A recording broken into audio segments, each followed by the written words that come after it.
Hello guys, আজকে আমরা বানাবো পাঙ্গাস মাছের ভুনা। অনেকেই পাঙ্গাস মাছ খেতে ভালো লাগে না, আবার অনেকের ভালো লাগে, কিন্তু যাদের ভালো লাগে না তারা এই রেসিপিটি খেয়ে ভালো লাগতে শুরু করবে। তো কী করে বানাই পুরো ভিডিওটি আপনারা দেখতে থাকেন। প্রথমে এখানে আমরা অনেকগুলোই মাছ নিয়েছি আমরা। এখন দিয়ে দিচ্ছি হলুদটা অনেকটাই দিয়ে দিয়েছি। এখন দিয়ে দিব আমরা লবণ, অল্প করে লবণ দিয়ে দিয়েছি, 1 চামচ লবণ দিয়েছি আর কি। এখন ভালো করে এগুলো মিশিয়ে নিব, যাতে সব মাছের গায়ে হলুদ আর লবণটা ভালো করে মিশে যায়। ভালো করে আমরা মেখে নিচ্ছি আর কি। দেখেন সবগুলো মেখে নেওয়া হয়ে গেলে এখন কড়াইয়ের মাঝে আমরা তেল দিয়ে দিব। দেখেন এখানে আমরা একটা দিয়েছি প্রথমে, এখন অনেকগুলোই দিয়ে দিচ্ছি, সবগুলোই দিচ্ছি, মানে দুইটা করে আমরা ভাজি যাতে ভালো করে ভাজা হয়। এখন আমরা উল্টে পাল্টে ভালো করে ভেজে নিচ্ছি। পাঙ্গাস মাছ খেতে কিন্তু আমার অনেক ভালো লাগে। এখন আমরা এখানে দিয়ে দিচ্ছি 2টা, আবার না 3টা দিয়ে দিচ্ছি মাছ, 3টা 4টা আর 5টা মাছ দিয়ে দিয়েছি। সবগুলো মাছ দিয়ে দিয়েছি আমরা এখানে। এখন ভালো করে ভেজে নিয়েছি, অনেকক্ষণ ধরে আমরা ভেজে নিয়েছি। দেখেন সবগুলো আমরা একে ভালো করে ভেজে নিচ্ছি।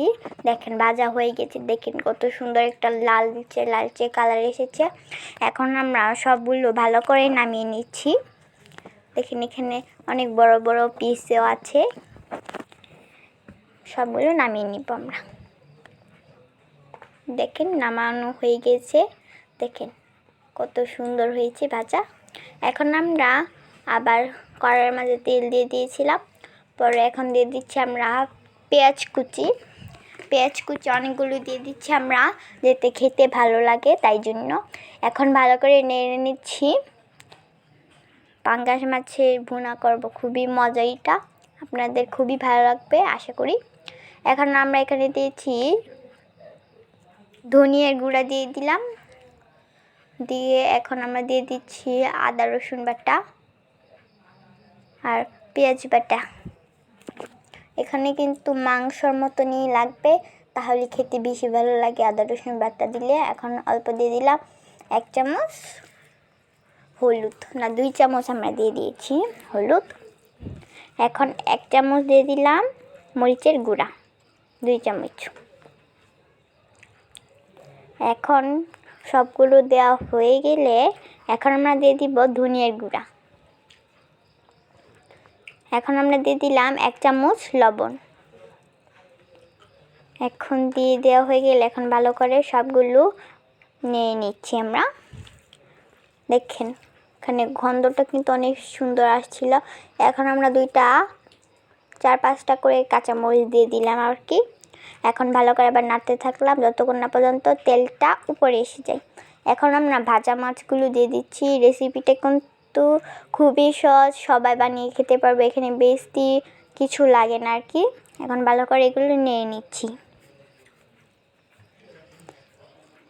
নাড়া হয়ে গেছে, এখন আমরা দিয়ে দিচ্ছি অল্প পানি। এখানে পানিটা বেশি করে দিয়েছি, যেহেতু কষালে পরে আবার ভুনাই হয়ে যাবে, মানে কষালে তো কষেই যাবে, মশলাটা শুধু থাকবে। একটু ভালো করে কষানোর জন্য পানি দিয়েছি আর কি। এখন ভালো করে আবার নেড়ে নিলাম, অনেকক্ষণ রেখেছি এটা। দেখেন চুলার আঁচটাও খুবই ভালো বাড়ানো ছিল, আগুনটা খুবই তাপমাত্রায় ছিল না।